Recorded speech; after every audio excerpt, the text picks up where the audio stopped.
тэр замд бол бодисоо татцсан байгаа. Одоо ч гэсэн зас маань одоо будраад бас орж ийн. Манай зам талбай одоо 450 гаруй одоо үйлчлэгч бол тухайн одоо чиглэлүүдтэй 16 чиглэлтэй бид нар бол ажиллаж байна.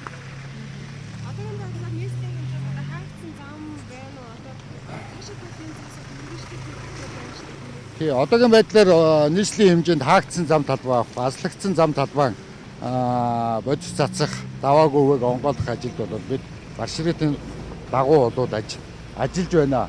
За өнгөрсөн шөнийн заснаар бол бид зөвхөн 99 тонн одоо бодисыг цацсан ийм дэм мэдээтэй байна. Бид бол аль болохоор энэ засыг одоо цэвэрлэх, шөнө одоо автомашины хөдөлгөөн багассан үед бол бодис цацсан одоо зам талбайгаас техникийн хүчээр одоо цэвэрлэх ийм зохион байгуулалтын арга хэмжээг зохион байгуулад ажиллаж байна.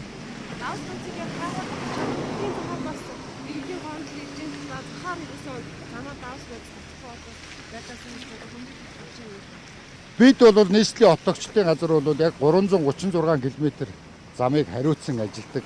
Энэ чиглэлдээ яг бүх одоо бодисоо бол хүртээмжтэйгээр татсан байгаа. За төв замуудаас салбарлсан энэ салбар замууд бол дүүргийн тогтчлолт үйлчилгээний компаниуд хариуцдаг байгаа. Энийг бол бас манай ард иргэд бас ялгаж салгаж ойлгох хэрэгтэй гэдгийг хэлмээр байна.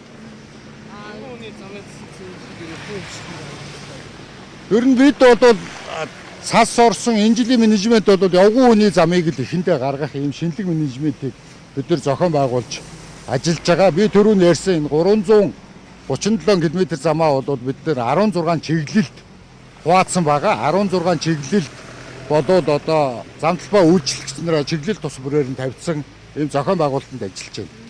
Би та бүхэнд нэг зураг үзүүлэхэд одоо та бүхэн ойлгомжтой байгаа.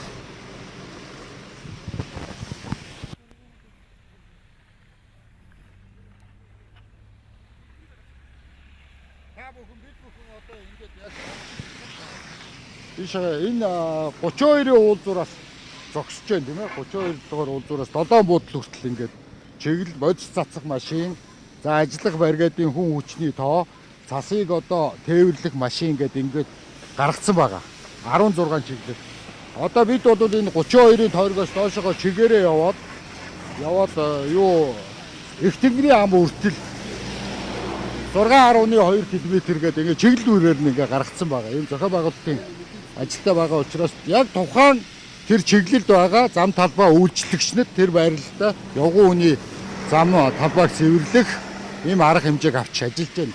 Зүгээр цасуудад байгалийн хүчин зүйлээс ингээ будраад үргэлж орж байгаа учраас дөнгөж одоо цэвэрлсэн явган хүний зам маань дахиад одоо 15 минутын дараа бол цасаар бүрхэгдэх, хучигдах ийм бас давгчгүй хүчин зүйлүүд бас үүсэж байгаа гэдгийг та бүхэн бас ард иргэ сайн ойлгоорой гэдгийг хэлье.